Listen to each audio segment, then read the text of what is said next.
கூண்டோடு அடுத்தடுத்து ஒரே நேரத்தில் ஓய்வை அறிவித்த இந்திய நட்சத்திர மற்றும் சீனியர் வீரர்கள்.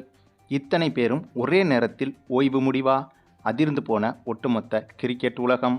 அதாவது இந்தியா மற்றும் இங்கிலாந்து அணிகளுக்கு எதிரான கிரிக்கெட் தொடர் என்பது தற்போது நடைபெற்று வருகிறது.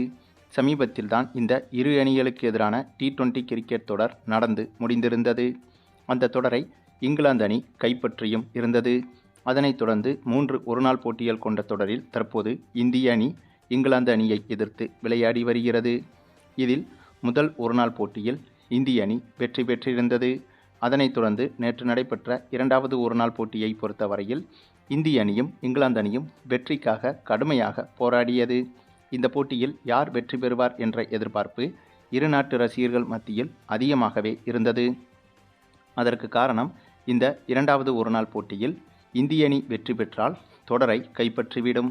ஒருவேளை இங்கிலாந்து அணி வெற்றி பெற்றுவிட்டால் தொடர் என்பது இன்னும் சுவாரஸ்யமாக மாறிவிடும். அந்த சூழலில்தான் இந்த இரண்டாவது ஒருநாள் போட்டி தொடங்கியது. இந்த போட்டி தொடங்கி முதலில் பேட்டிங் செய்த இந்திய அணியை பொறுத்தவரையில் விராட் கோலியும் ஸ்ரேயஸ் ஐயரும் மட்டுமே 60 ரன்களை கடந்து எடுத்திருந்தனர். மற்ற அனைத்து பேட்ஸ்மேன்களும் சொற்ப ரன்களில் விக்கெட்டை இழந்து மிகப்பெரிய ஏமாற்றத்தை கொடுத்தனர். அதுவும் இந்த போட்டி நடைபெற்ற பிட்ச் என்பது பந்து வீச்சுக்கு சாதகமாக இருந்ததால் இந்திய பேட்ஸ்மேன்கள் பெரும்பாலும் திணறியபடிதான் பேட்டிங் செய்தனர். ரோஹித் சர்மா, சுப்மன் கில், இசான் கிசான், சிவம் தூபே என அனைத்து பேட்ஸ்மேன்களும் திணறினார்கள். ஆனால் விராட் கோலி மற்றும் ஸ்ரேயஸ் ஐயர் இந்த இருவரும் சூப்பராக விளையாடி இந்திய அணியை ஓரளவுக்கு சரிவிலிருந்து மீட்டெடுத்தனர். இதில் விராட் கோலி 65 ரன்களும் ஸ்ரேயஸ் ஐயர் 66 ரன்களும் எடுத்திருந்தனர். இதன் காரணமாக 44 ஓவர்களிலேயே அனைத்து விக்கெட்டுகளையும் இழந்து 233 ரன்கள் மட்டுமே எடுத்திருந்தது இந்திய அணி. இந்த ஒரு இலக்கு என்பது மிகவும் குறைவான இலக்கு என்றுதான் பார்க்கப்பட்டது. ஆனாலும் இந்த பிட்ச் என்பது பந்துவீச்சுக்கு சாதகமாக இருந்ததால் இந்திய அணிக்கு வெற்றி வாய்ப்பு என்பது அதிகமாகவே தெரிந்தது. அந்த ஒரு நம்பிக்கையில்தான் பந்து வீச களமிறங்கியது இந்திய அணி. அப்படியாக பந்து வீச களமிறங்கிய இந்திய அணியை பொறுத்தவரையில் ஆரம்பம் முதலே சூப்பராக பந்து வீசி தேவையான இடத்தில் விக்கெட்டுகளை வீழ்த்தி இந்திய அணியும் கடுமையாக போராடியது. ஒரு கட்டத்தில் 25 ஓவர்களிலேயே 5 விக்கெட்டுகளை இழந்து வெறும் 120 ரன்கள் மட்டுமே தான் இங்கிலாந்து அணி எடுத்திருந்தது. ஆகவே அதன் அடிப்படையில் பார்க்கும்போது இந்த போட்டியில் இந்திய அணி வெற்றி பெறுவதற்கான வாய்ப்புகள் என்பது அந்த சமயத்தில் பிரகாசமாக மாறியது. ஆனால் இந்திய அணிக்கு யமனாக ஜோ ரூட் என்ற இங்கிலாந்து பேட்ஸ்மேன் தனி ஆளாக நின்று 99 ரன்கள் வரை எடுத்து கொடுத்து இங்கிலாந்து அணியை மீட்டெடுத்து இங்கிலாந்து அணிக்கு இந்த போட்டியில் வெற்றியையும் பெற்றுக் கொடுத்தார். இதன் காரணமாக இந்த ஒரு போட்டியில் இங்கிலாந்து அணி வெற்றி பெற்றுவிட்டது. இதனால் 3 ஒருநாள் போட்டிகள் கொண்ட இந்த தொடரில் தற்போது 1-1 என்ற கணக்கில் சமநிலையில் இந்த இரு அணிகளும் இருக்கிறது. இதற்கு பிறகு 3வது மற்றும் கடைசி ஒருநாள் போட்டியில் எந்த அணி வெற்றி பெறுகிறதோ அந்த அணிதான் இந்த ஒருநாள் தொடரை கைப்பற்றும். இதற்கு பிறகு கடைசி மற்றும் 3வது ஒருநாள் போட்டியில் எந்த அணி வெற்றி பெறுகிறதோ அந்த அணிதான் இந்த ஒருநாள் தொடரை கைப்பற்றும் என்ற சூழ்நிலையும் உருவாகியிருக்கிறது. அது மட்டுமில்லாமல் இந்த இரண்டாவது ஒருநாள் போட்டிக்கு தயாராகும் வகையில் நடைபெற்ற ஒரு சில வார்ம் அப் மேட்சுகளில் இந்திய அணி சூப்பராகவே விளையாடியது.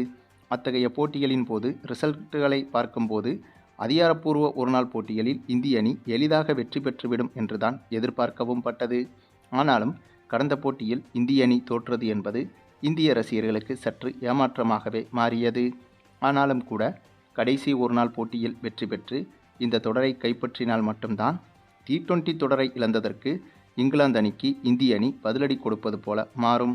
ஆகவே கண்டிப்பாக 3வது மற்றும் கடைசி ஒருநாள் போட்டியில் இந்திய அணி வெற்றி பெற்று ஒருநாள் தொடரை கைப்பற்றி T20 தொடரை இழந்ததற்கு இந்திய அணி இங்கிலாந்து அணியை பழிதீர்க்கும் என்றே எதிர்பார்க்கலாம். மேலும் இந்திய ஒருநாள் அணியில் சூரியவன்சி போன்ற இளம் வீரர்களுக்கு வாய்ப்பு கிடைத்தால் இன்னும் சிறப்பான ஆட்டத்தை இந்திய அணி வெளிப்படுத்தும் என்ற நம்பிக்கையும் இருந்து வந்தது. அதே சமயம் இந்திய அணியில் இன்னும் சீனியர் வீரர்கள் விளையாடி வருவதால் இளம் வீரர்களுக்கான இடம் என்பது பற்றாக்குறையாகத்தான் இருக்கிறது. அதே சமயம் சூரியவன்சி போன்ற இளம் வீரர்களுக்கு தொடர்ந்து ஒரு சில போட்டிகளில் வாய்ப்பு கொடுத்தால் கண்டிப்பாக இந்திய அணியில் ஒரு நிரந்தர இடத்தை பிடிப்பதற்கு வாய்ப்புகள் அதிகம். ஆக இந்த ஒரு கருத்தும் சமீப காலமாக பல கிரிக்கெட் விமர்சகர்களால் விமர்சிக்கப்பட்டது. அதுவும் நடந்து முடிந்த T20 போட்டியாக இருக்கட்டும், இப்போது நடந்து கொண்டிருக்கும் இந்த ஒருநாள் தொடராக இருக்கட்டும், இந்த தொடர்களுக்கு இடையே நடத்தப்பட்ட வார்ம் அப் மேட்சுகளில் இதுபோன்ற இளம் வீரர்களுக்கு வாய்ப்புகள் கொடுக்கப்பட்டது. அப்படியாக கொடுக்கப்பட்ட வாய்ப்புகளில் சூரியவன்சி போன்றவர்கள் சூப்பராக விளையாடி இந்திய அணிக்கு தொடர் வெற்றிகளை தேடிக் கொடுத்தனர். அதே சமயம் அதிகாரப்பூர்வ போட்டிகளில் வாய்ப்பு கிடைக்கும் சீனியர் வீரர்கள் தொடர்ச்சியாக சொதப்பிதான் வருகின்றனர். ஆகவே சீனியர் வீரர்கள் ஓய்வு பெற வேண்டிய காலம் வந்துவிட்டது என்று பல கிரிக்கெட் விமர்சகர்கள் கூறியும் வந்தனர். இந்த சூழலில்தான் இங்கிலாந்து அணிக்கு எதிரான இரண்டாவது ஒருநாள் போட்டியில் இந்திய அணி தோல்வியடைந்ததை தொடர்ந்து திடீரென இந்திய அணியில் அடுத்தடுத்து ஓய்வு முடிவை நிறைய பேர் எடுத்துள்ளனர். குறிப்பாக நம்முடைய ஹிட்மேன் ரோஹித் சர்மா ஏற்கனவே T20 மற்றும் டெஸ்ட் போட்டிகளிலிருந்து ஓய்வை அறிவித்து விட்டார். இப்போது ஒருநாள் தொடரிலிருந்தும் ஓய்வை அறிவிக்க உள்ளதாக முடிவெடுத்து விட்டாராம். இது குறித்து இரண்டாவது ஒருநாள் போட்டி, அதாவது இங்கிலாந்துக்கு எதிரான நேற்று நடைபெற்ற இரண்டாவது ஒருநாள் போட்டி முடிந்த பிறகு அணி நிர்வாகத்திடம் பேசியிருக்கிறார். ரோஹித் சர்மா அநேகமாக இந்த இங்கிலாந்து தொடர் முடிந்த கையோடு ஓய்வை அறிவிக்க இருக்கிறார். அதாவது 100% இந்த மூன்றாவது ஒருநாள் போட்டி இங்கிலாந்துக்கு எதிராக முடிவடைந்த பிறகு ரோஹித் சர்மா ஓய்வை அறிவிப்பது தற்போது உறுதியாகிவிட்டது. இவரை தொடர்ந்து விராட் கோலியும் இந்த தொடர் அல்லது அடுத்த தொடரில் இவரது ஓய்வை அறிவிப்பது 100% உறுதியாகிவிட்டது. இவர்களைத் தொடர்ந்து முகமது சமியும் ஒருநாள் தொடரிலிருந்தும் ஒட்டுமொத்த சர்வதேச கிரிக்கெட் போட்டிகளிலிருந்தும் ஓய்வை அறிவிக்க தயாராகிவிட்டார். முகமது சமியை தொடர்ந்து ஜடேஜாவும் அனைத்து விதமான கிரிக்கெட் தொடர்களிலிருந்தும் ஓய்வை அறிவிக்க முடிவெடுத்திருக்கிறார். இவரை தொடர்ந்து இதே நேரத்தில் புவனேஸ்வர் குமார் மற்றும் யுஸ்வேந்திர சாகல், அஞ்சிகா ரஹானே உள்ளிட்டவர்களும் இதே நேரத்தில் ஓய்வை ஒரு சேர அறிவிக்க இருக்கின்றனர். கிட்டத்தட்ட அடுத்த ஒரு வார காலத்திற்குள் 7 முதல் 8 பேர் வரையிலான நட்சத்திர மற்றும் முக்கிய இந்திய வீரர்கள் ஓய்வை அறிவிப்பதற்கு தயாராகிவிட்டனர். ஆகவே இந்த ஒட்டுமொத்த கிரிக்கெட் வரலாற்றிலேயே இந்தளவுக்கு கூண்டோடு மொத்தமாக ஒரே நேரத்தில் ஓய்வை அறிவிப்பது என்பது இப்போதுதான் நடக்கப் போகிறது. வழக்கமாக ஒரு சில வீரர்கள் ஓய்வை அறிவிக்கும் போது அந்த வீரர் மட்டும் அல்லது கூடுதலாக 1 அல்லது 2 வீரர்கள் சேர்ந்துதான் ஓய்வை அறிவிப்பார்கள். ஆனால் இந்தளவுக்கு 7 முதல் 8 வீரர்கள் வரை, அதுவும் 8 வீரர்களுமே இந்திய அணிக்கு மிகவும் முக்கியமான நட்சத்திர வீரர்களாக இருக்கக்கூடியவர்கள் ஒரே நேரத்தில் ஓய்வை அறிவிக்கக்கூடியது என்பது மிகப்பெரிய பேசுபொருளாக மாறியிருக்கிறது. இந்த ஒரு விஷயம் என்னதான் இந்திய ரசிகர்களுக்கு சோகமாக இருந்தாலும் மற்றொரு புறம் இந்திய ரசிகர்களுக்கு ஒரு சிறிய மகிழ்ச்சியை கொடுப்பது போலத்தான் தெரிகிறது.